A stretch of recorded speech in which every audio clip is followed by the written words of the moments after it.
Hi Fire Signs, Aries Leo Sagittarius, welcome po sa ating channel. At ito ay inyong daily gabay tarot reading for September 22, 2024. Please be reminded kung nakaresonate kayo, comment down. Kung hindi kayo nakaresonate, ibigay niyo po sa iba kasi channel reading po ito.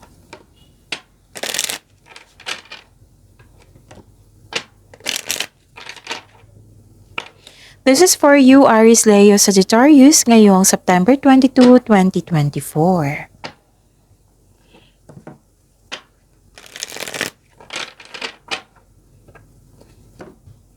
Maraming salamat po sa inyong patuloy na suporta at maraming salamat din po sa mga hindi nag-skip ng ads. Gamitin ang reading na ito bilang gabay lamang sa mga hindi pa nag-subscribe, subscribe na po kayo at click bell notification para malaman nyo na may bago tayong video. Para sa mga gusto magpa-reading po, may lumabas dyan sa screen nyo ngayon. Panoorin nyo po at sundin ang instruction. Calling the attention sa mga suki ko dito na Aries, Leo, Sagittarius. Open na po ang inyong Monthly Gabay Tarot reading for October 2024. May 6 months from now reading tayo at love life reading po. So message me for schedule. Maraming salamat po.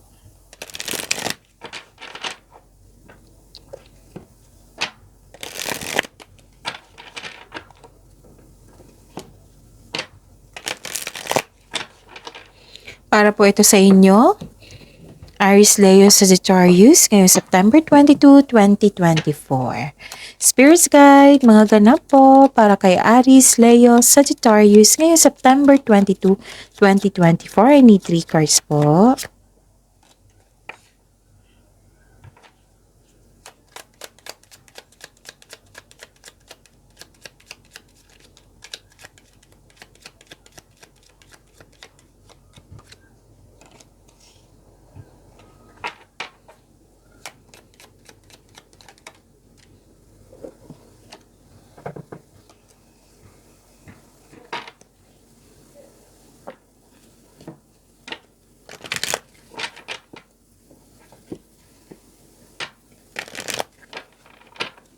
Spirits Guide, message po para kay Aries, Leo, Sagittarius ngayong September 22, 2024. I need 2 cards po.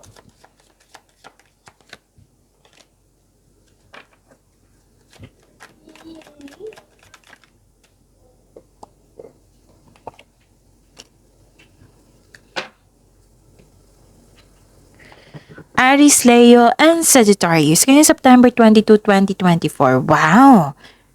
May success po dito. I-claim nyo ha. May good luck, good karma, positive opportunities. Again, positive opportunities. Recognition, compliment. Nag-receive kayo niyan. This is good luck, good karma, and things going your way. So, claim nyo yan. Aries, Leo, Sagittarius. Di ba may positive opportunities? It might be nabibigatan ka sa pagpili. Okay? Kasi kailangan pumili, kailangan mong magdesisyon. So, nakikita ko dito nahihirapan ka sa maggawa ng desisyon. Siguro, the best yung binigay na opportunities. Or may sacrifice kayo. Okay, nahihirapan kayo sa paggawa ng decision kasi may sacrifice, you felt guilty. And nakita ko rin dito na you are very excited, you are happy kasi may kausap ka. Pwedeng kausap mo yung kapatid mo or kaibigan na para mo ring kapatid. Nag-uusap po kayo ngayon. And sabi po dito na umiwas po daw kayo sa, what I meant is, huwag maniwala agad sa chismis. Alamin nyo muna kung totoo ba yan or hindi. Kasi baka masira yung mood mo. At the end of the day, hindi pala totoo, di ba? So, check nyo muna kung totoo ba yan or hindi. Okay? So, yon. Ang mensahe po, be bold and make the first move. So, this is an action. And wow, the end of a tough cycle approaches. So magkakaroon ng ending with new beginning pagtatapos ng isang mapait na sinapit. Okay?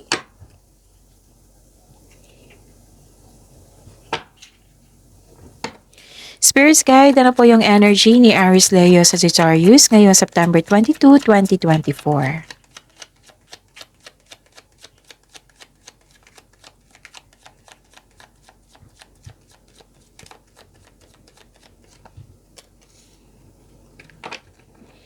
And the clarification of this card po.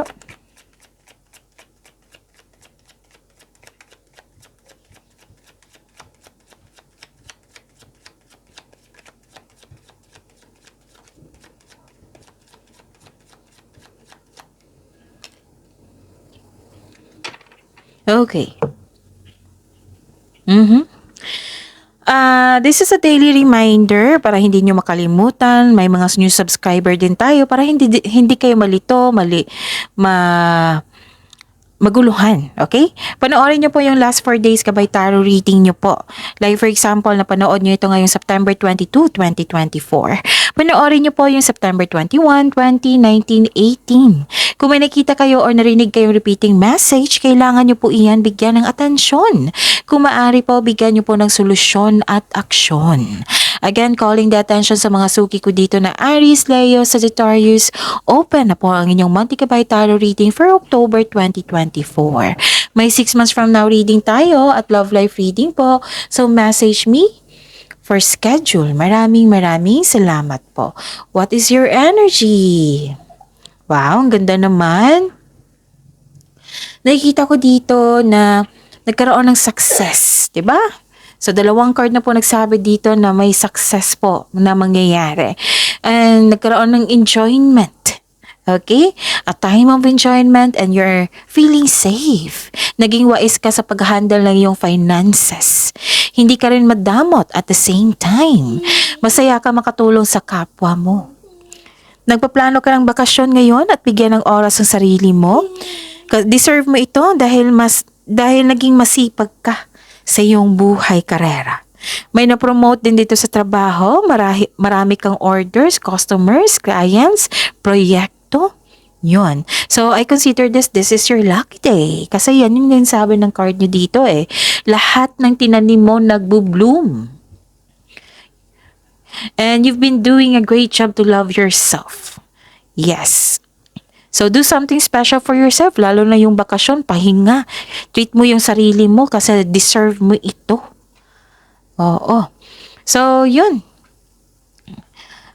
Some of you nag-decorate ng bahay, nag-renovate ng bahay, nagbakasyon. You're focused on what brings you the most peace. Ang ganda. Success and enjoyment. Yes.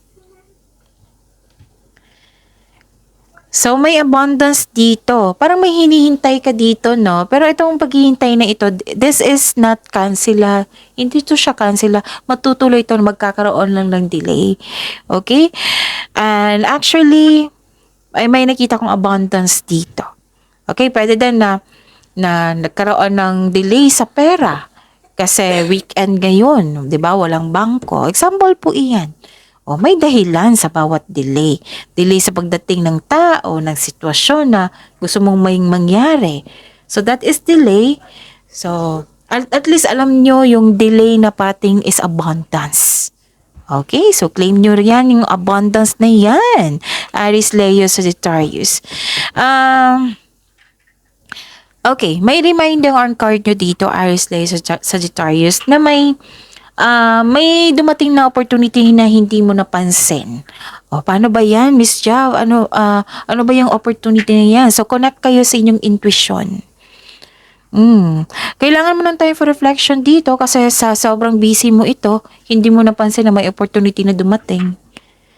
So, the universe asking you to loosen grip and relax. Kailangan talaga na mag-relax kayo, magpahinga, magbakasyon. Mag-reconnect ka sa inyong intuition at mag-ask ka ng divine assistance.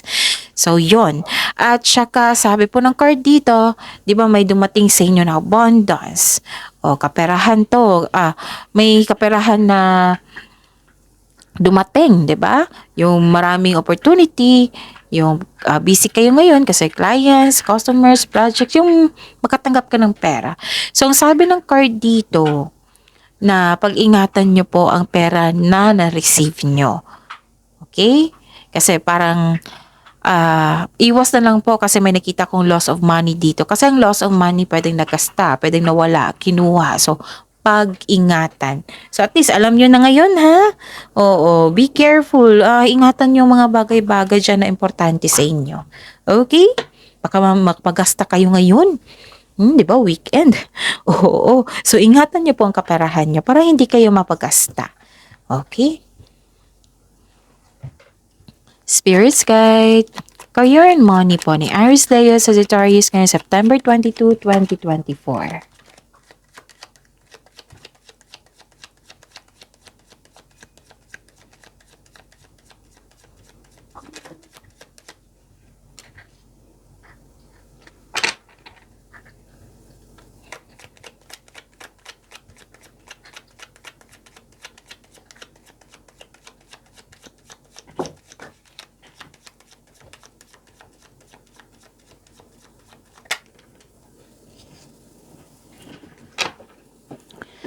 So, may reading tayo sa career and money bukas ha. Nakafocus sa career and money. So, abangan niyo po. Okay. This is your career and money. Okay. You are walking away. Nag-move on kayo sa mga nangyari.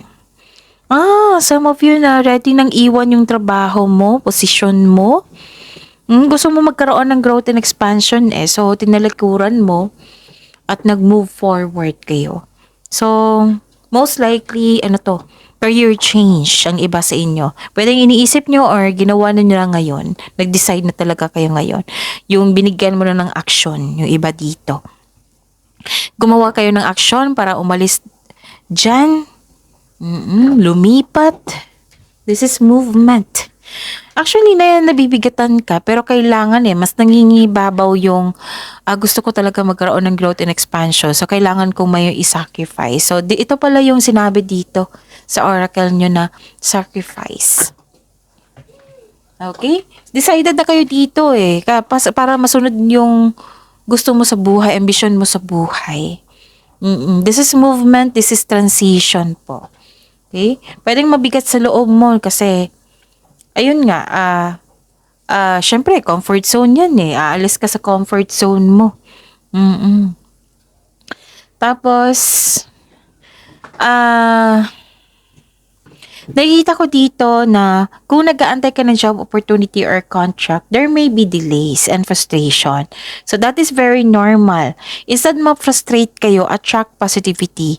The best way is mag-pray kayo. Attract nyo. Same thing sa kaperahan nyo. Yun nga, yung sabi ko sa inyo, kasi weekend, so nagkaroon ng delay sa sweldo, ganun. Pwedeng sa pera na inaantay nyo. Okay,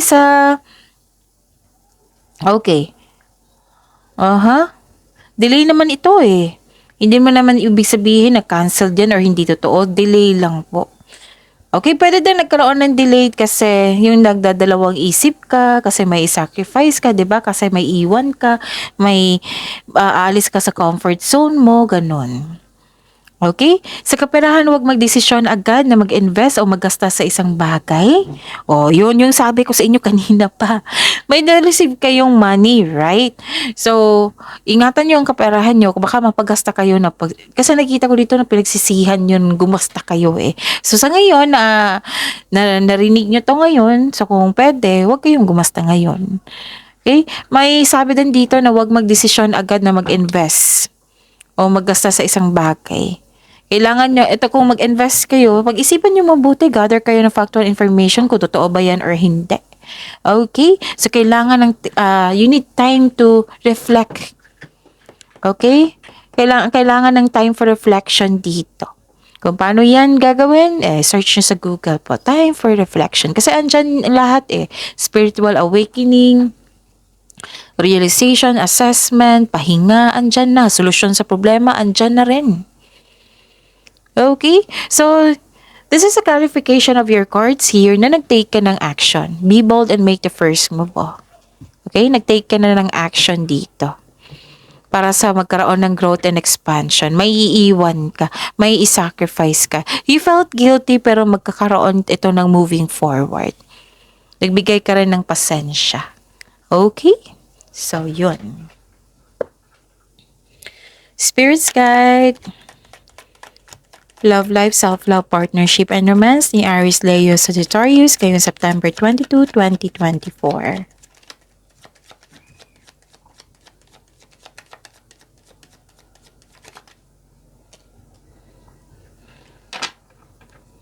And the clarification of this card po.